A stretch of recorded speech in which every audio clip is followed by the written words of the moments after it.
Hi everyone. I think this is the topic would be of interest to all of you, which is about startup to scale up. And we have an interesting panel lined up here.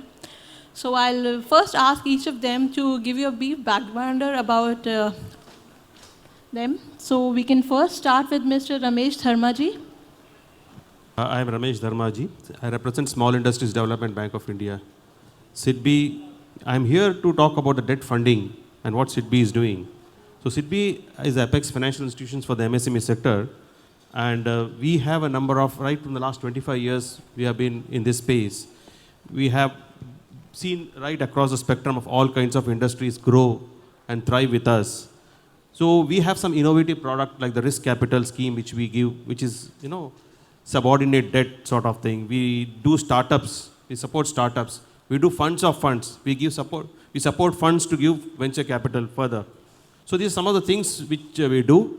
And going along, as the question answers comes, I would like to clarify them. Thank you. Hi, I'm Alok Mittal. I'm a founder and CEO of Indifi Technologies. We are an online platform to enable small business lending. So we essentially connect borrowers to other lenders such as banks and non-banking financial companies. Among other spaces, we are looking at franchisee financing as a key area of focus, where we want to help new franchises set up their operations as well as for existing franchises to get working capital support as they operate the business. Hi, I'm Shreevats Jaipuria. It's a pleasure being here. And like a lot of our audience, I think of myself as a young entrepreneur. Here, of course, representing Jaipuria Group today. We are working majorly in the education space, running a chain of management colleges, as well as our focus here at Franchise India is our schools division. Today, we are running 5 schools in tier 2, tier 3 cities on our own, as well as with various kinds of franchise partners. And we see in the next 5 years opening 50 schools along with partners focusing on tier 2, tier 3 cities across North India. Thank you. Hi everyone, my name is Rahul Khanna. I am the founder of Trifecta Capital. It's the country's first venture debt fund. We provide venture debt, which is really structured debt to high growth companies, some of you in the room. And we typically invest through debentures. This is anywhere from 5 to 20 crores, depending on the size of the company. We take a little bit of equity along with that and help you grow. So that's what we do. Hello everyone, my name is Siddhant Rana. I head business development at exclusively.com. It's a Snapdeal company. We're in the process of building India's ultimate fashion destination, where we want to host a host of luxury brands, bridge to luxury, premium, mass brands. So that's what I do. Hi, guys. My name is Manav Sethi. I look after Askme.com and AskMeBazaar.com. Launched about 1.5 years ago. We've built a leadership position in search across merchants, classified, deal, and commerce. On AskMeBazaar.com, it's a pure play marketplace where we handhold SMEs to open their storefront and sell their SKUs. We have about 100,000 SMEs who have already opened their storefronts, who have listed about 1 million SKUs, excluding books and movies, to be sold online. Thank you, gentlemen. So firstly, I would like to take your viewpoint, Mr. Jaipuria, what it actually takes to get into the big league and, being a startup, when there's competition all across? I think I want to talk about a couple of things. The session is called From Startup to Scale Up. So the first sort of issue is startup. And when you're starting up, a lot of you here today will be looking for new opportunities to start up, either as a franchisee or other sort of business partnerships. It's very important what you choose to start, because it's something that in all likelihood, if you're successful, you're going to have to live with for the next 5 years, 10 years, 15 years plus. And my sort of advice in this is look for where really your passion and skills lie. A lot of us make the mistake or think about starting a business only in terms of the rate of return. So you'll go here to a lot of stalls, talk to the franchisor, somebody will say 4-year payback, 5-year payback, 16%, 18%. And you tend to get carried away because the mind thinks easier in numbers. But the real fact of the matter is that nobody really knows whether a 16 is going to be a 17 or a 18, or 4 years is going to be 5 years, 6 years in terms of return on your investment. So try to pick a startup business line that you feel is something of interest to you, which you will enjoy going to every single day of your life, which when you face problems, when you face ups and downs, you will not question whether I'm in the right business line, whether I should shut this down, whether I should do something else. So I think the first point is start up. When you start, look at your passion, look at your skill set, see what you want to be doing over the next 10 years. Of course, financial fundamentals are important, but only focus on whether fundamentally that business is sound for you, and don't really look at 1%, 2%, 1 year paybacks and decide which business line you want to go to. Running an educational business is very different from running a restaurant business, is very different from running a health spa, and I'm not saying that any one of these are better or worse than any of the others. But eventually, each one of us has a skill set, has something that generates passion in us, and that's something we can focus on. Do I have time for a couple of more minutes? I think let's. Okay. Okay, Siddhant, since you look after the marketing and strategy part, how does that help in getting into the big league? From an exclusively, at least let me talk about exclusively.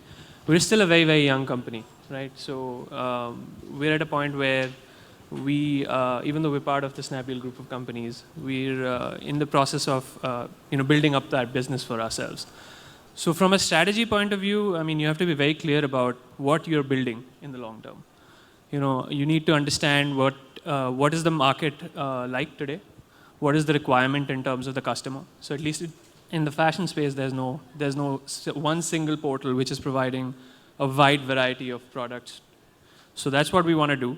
And it's absolutely critical to have that clarity on day one, because that'll help you set up your goals, it'll help you set up what kind of people you want to invest in, what kind of systems and processes you need, and what kind of performance measures you want to have in the long run. Manav, your take on this? So I think if you are at a stage in a SME life cycle where you want to latch on to the consumers who have already moved to digital platform, it always makes sense to commit to a platform which does customer acquisition for you, which does the entire end-to-end delivery, transaction management, and cash on delivery, etc., etc. Rather than venturing online yourself and assuming all this risk on your own, I think the wisdom would be to let these wars be fought by the platforms, and where you get incremental consumption, traffic, and transactions. Alok, I think you have seen both sides of the story, so if you would like to add to it. So, Rahul and I were just discussing off the panel that this week has been fascinating from a point of view of going to startup events, right? That this is literally the fourth one in the last 7 days, so Monday to Monday. And I think what I'm amazed at is the different notions of startups and entrepreneurship that coexist at the same time, right? So there is this, let me raise $100 million and I'll start a company. And then there is a grocery store which is saying, no, I see opportunity in my local neighborhood. And I think it's important for all of us when we start our companies to figure out personally what our objectives are from there, right? Are we looking at building a lifestyle business? Are we looking at building a business which is, super high growth, high risk? And it's important to feel comfortable with the risk as well as the reward of the business. All other partners that you talk to, be it financiers, be it marketing partners, fall in line once you have your goals from that venture clarified. So I would recommend that entrepreneurs think hard about why are they starting their own business, what their personal objectives from starting a business are, and accordingly construct the rest of the equation around it, rather than get driven by media speaking about someone raising $10 million every day. That is what I should do, right? It's important to be comfortable with what you're doing in your own company. And when it comes to bringing together a team, do investors play a role in bringing a winning team together? Yeah, I just want to touch upon what Alok said. I think it's very important to build what you're passionate about, and then people will line up accordingly. Equally, investors will also line up once they believe that you're doing what you truly believe in and that you're the best person to do that, right? There are, however, inherently certain businesses that will attract a lot of institutional capital and others that will not. So I think the notion of a franchising business, the question that is going to be asked by investors is, beyond the rate of return, what are the assets that you're building? Why is this a long-term sustainable business? Is this something that's going to create lots of equity value in the future? And is that value going to be attributed to you or to the brand, right? So I think depending on the business you choose, the sources of capital will also be driven by that. The good news is that there are now, multiple sources of capital available. So, if we had had this conversation a year or two ago, typically there would only be equity available for these kinds of businesses, which is hard to get, to be honest. But I think given what SIDBI is doing, what Alok's doing, a little bit of what I'm doing, actually allows for businesses that may or may not be able to attract lots of equity, but may be able to raise some debt that was otherwise not available in the past. So coming to your question about the team, I think it's very important that as investors, we feel like we're backing a winning team, right? And many times, if the investor thinks that he is going to be able to change that significantly or try and drive that, I think it's an important thing to step back and say, do I know the business better than the company I'm investing in? If so, that's a big red flag, right? Then you should just be backing yourself. So as an investor, what you're really backing is the best team. So once we get into a company, there are definitely gaps you see in organizations, and through our networks, we're able to help attract very high quality talent. But if there is a gap in the founding team, or we feel like this is not necessarily the winning combination, then I think most people will just not invest. And Siddhant, is it the same team from Exclusively, which is working with Snapdeal now? Yeah, so, and touching on what Rahul just mentioned, actually. So, team is probably one of the most crucial elements to building a company. You want people with the right skill set, the right motivations there. So specifically at Exclusively, we still have the entire Exclusively team which built up the business initially. And on top of that, what we've done is we've brought in a lot of the expertise that we gathered over the years at Snapdeal and want to make that a winning combination. So that's what has been, the strategy in terms of people. Now, it's extremely critical to hire well. I think as you're growing, you want to put away a significant amount of your resources towards that. On top of that is to manage them well. Whether you have them engaged. I think one of the challenges that most startups are facing these days is around retention. So, it's critical to keep, every employee motivated, engaged, and then even fire well if that's required. You should try to avoid that as much as possible. But, if there's a bad apple in your team, you want to keep your startup light, fizzy, and fast. So. And Manav, to take your perspective, I mean, when we talk about strategy, every startup wants to scale up fast. It's like doubling up the revenues in 12 months. So is there a winning strategy to that? So it all depends what stage you are. If you have just started up and you are chasing 2x the revenue in year one, I think that may not be the right strategy, which means that the choice in the partner who is compelling you to do that possibly is the wrong choice. What one needs to look at in the first, initial 4 quarters or so of a startup is building a very resilient and strong platform, building that team, as everybody else spoken about, a team which brings a lot of passion and commitment on board. And it again goes back to that reason, the tray of your doing the startup, right? With so much VC money in the startup and with so many startups in the ecosystem space, there is a lot of war on hiring and retaining the right guys. And without a team, you cannot, move a zilch. So teams are the one who really help you scale, who help you build awesome things, who help you reach those, milestones which you have been dreaming to do. Mr. Dharmaji, when you see various other applications coming from startups, how much focus do you give on team and other strategies in place? See, as far as startups are concerned, right from the beginning, we have this issue that when promoters come to us, their objective and they don't have concept clear. So they will say what we can do, what we should do. So in fact, right from the beginning, we tell entrepreneurs have a clear strategy in place, clear concept in place, what you want to do, what is your market size, which market you want to address.